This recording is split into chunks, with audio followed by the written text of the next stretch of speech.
Hi everybody. Welcome to Acting from All Angles. How are you? Acting from All Angles. Oh, that was the wrong one. Acting from All Angles, sponsored by Actors in Action. Today we're going to be talking about, we're going to be on emotional fitness. So finally we're talking about emotional fitness, and we're going to be talking about rejection and how to handle it. First, let me introduce myself. My name is Julianne Lichty-Stratton, and I am the creator of Actors in Action Professional Actor Training, where we take actors and help them develop a fail-proof acting process so that they can nail any audition, callback, or booking. It's really quite fantastic what we do. So today we're going to talk about handling rejection, emotional fitness on our ABCDEFs of acting. So rejection, it's something we have to deal with all the time as an actor. Not getting a part, not getting something that we really wanted, somebody that we know getting stuff that we wanted. Hey, Cheryl's here. Hey, Cheryl. Rejection, it's a big part of our business. So how do you handle it? What do you do when you don't get the part that you want, when you don't get a callback, when you don't get the booking? How do you handle it? So Lorenzo's here. Hey, cool. I think this is a really important part of acting, and being able to learn how to deal with this is super, super important. And Ashley's here. Hey, Ashley. Okay, so this is what I have done in my years of experience, what I have found works best for handling rejection.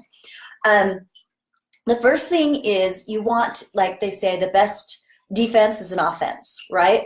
So the way you approach your auditions, there's a couple of things we want to do with this. The way you approach your auditions, you kind of need to be prepping for handling rejection right from the beginning. So what I do is I learned how to do this, and this took me a little while, is I learned that I would go and I would do my best at my audition, and then I would forget about it. Absolutely forget that it even happened.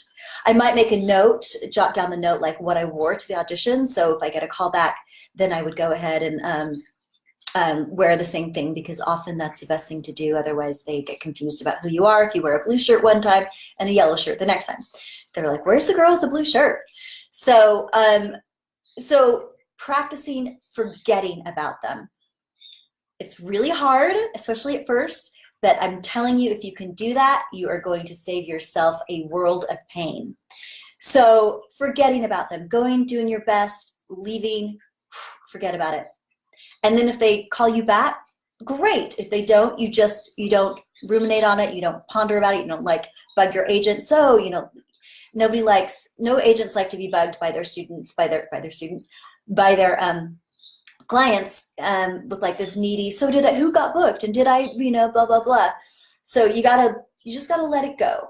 And so like with a callback, and it gets hard like with callbacks, because you get a callback and then you feel like you did a really great job. You might start to get attached to it more and think about it more. You just can't let yourself do that. You just kind of have to go, okay, it's done and it's out of my hands now. So, because generally speaking, people get cast pretty quickly. Usually, if you audition for something on a Friday, if you don't hear by a Tuesday, you probably didn't get it. Sometimes that's not true. Sometimes it takes a week for them to get back to you. Sometimes it takes even 2 or 3 weeks. Who knows? But the important thing is to just go there and forget about it. Okay? So that's what I want you to start practicing doing. The next thing that you can do to help yourself with rejection is to really, really prepare for those auditions. Really know that you did your best. All right? So, and how you do that is you need to be working on your acting craft daily. You need to be working on memorization. You need to be able to just take your audition, get it down, get it ready to go, and then go in and let go and do your best. All right? So you kind of have to build muscles to be able to do that. If you build up your muscles so that you can just get an audition, boom, go in and rock it, then you're going to be able to deal with rejection a lot better, because you're going to know that you did your best, you did everything you possibly could, and there's nothing else that you could do. So that's another thing. So let's just review. So learn to forget about auditions. Be super prepared for them when you go in. And then another thing I was going to say is, oh, it just left me. I'll get back to it though. Is to remember that the casting beast has a mind of its own. So I wrote or did I do a Facebook Live? I can't remember. I wrote an article on this. It's called If the Shoe Fits. And it's just about casting and about how you need to like look at casting as like shoe shopping. They're just looking for the right shoe for the outfit. And you may be that right shoe. You may not be. They may like the color of leather that, you know, or whatever, the baubles on this shoe and not on that shoe, and you just may not fit. But it doesn't mean you didn't do an amazing job and they don't love you and they want you maybe to cast for something else, be cast for something else. So I really suggest you read that. I'll put it in the link below, the link for that. Okay, so another thing is it's not really rejection, but sometimes it's really hard when your friends are cast and stuff, or people that you know get cast, and you're not working and you're not booking, or you feel like you're not working as much as they are, or they always get blah blah blah blah blah. And that's a hard one too. But that's another thing that you have to really learn to just let go of it, not compare yourself to them. Who knows what's going on with them? Who knows? Maybe they are booking a lot, but maybe it's maybe your time is coming. Maybe you know, maybe it means you need to work on stuff. Maybe it means they just got lucky with certain things. You just don't know, and you have to let it go. We all, each of us as actors, are very individual. Even though, like, we could be, you know, you can be a chameleon. Still, there's a certain quality that each of us have. There's a certain ability. There's a certain look we have. And it's going to be right for some roles, and it's not going to be right for other roles. And there's just nothing that we can do about it, except keep showing up, keep doing your work. Okay? All right, so let's just review again. One more time. We're going to keep this kind of short today. But biggest thing you can do is forget about your auditions after you do them. Do your best and forget about it. Next thing, just really, really go in there with everything you got.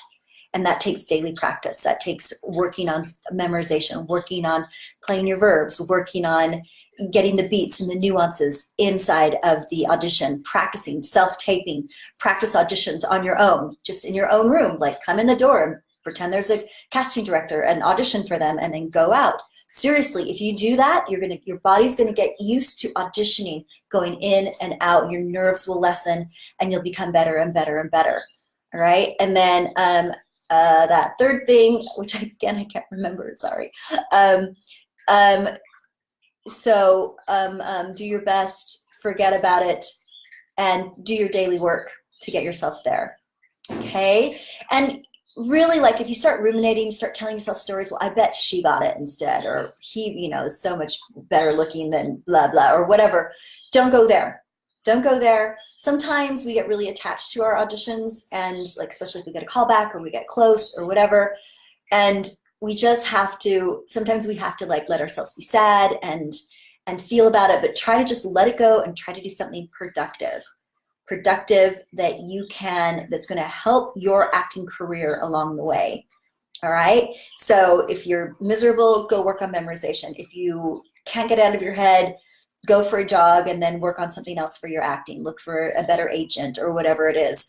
And also, just in my parting shot, what I'm going to say here is, in my experience in my life, especially when I have really wanted a part, or thought I would really get something, or something was for sure going to happen for me with a part or with a show or anything like that, and like it didn't happen, like the bottom fell out, and why didn't this happen? It should have happened.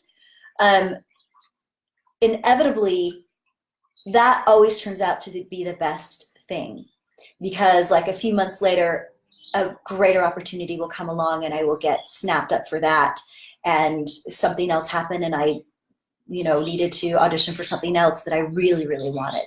So just trust the universe. Trust the universe that it's getting you where you need to go. Trust the universe that it's making you sharp. It's making you honed to where you really need to be. And just believe in yourself and go out there and keep auditioning. All right, great. Thanks for listening. I hope that helped you guys. Next week, we're going to be talking about financial fitness. I'm not exactly sure what we're going to talk about with that, but we're going to talk about that. If you have any questions, please let me know. And Linda Behrman's voiceover workshop is the 18th of May. We're selling out like hotcakes. So if you want to get in on that, get in on that soon. I will put a link for that in this as well. All right, guys. Thank you for watching. Over and out. Have a wonderful day.